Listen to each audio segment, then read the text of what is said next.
Welcome to Blizzard Fire. We hope this video helps fire up your solution. In this video, I will explain how to make chocolate Quaker Oats. First, let's gather our simple ingredients. You'll need Quaker Oats, unsweetened cocoa powder, your preferred sugar, milk, and just a tiny pinch of salt to enhance the flavors.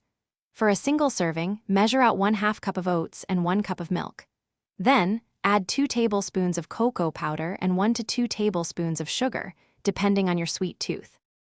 Now, let's get cooking. Combine your measured oats, cocoa powder, sugar, and that pinch of salt in a small saucepan. Next, pour in the milk.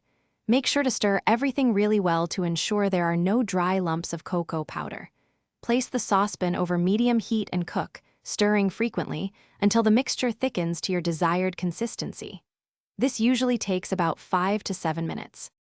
Once your chocolate oats are perfectly thick, remove the saucepan from the heat. Let it sit for about 1 minute. This allows it to cool slightly and thicken just a bit more. Now for the fun part, toppings. Feel free to add chocolate chips, fresh berries, sliced bananas, or a sprinkle of nuts. Remember, you can always adjust the sweetness and chocolate intensity to perfectly match your taste. Here are a few pro tips for the best chocolate oats. For an extra creamy texture, consider using whole milk or your favorite dairy-free alternative like almond or oat milk. A small dash of vanilla extract added at the end can really enhance that rich chocolate flavor, making it even more delicious. And hey, while you're enjoying your delicious breakfast, why not make your car smell great too? Check the description for a link to Little Tree's black ice and other great deals.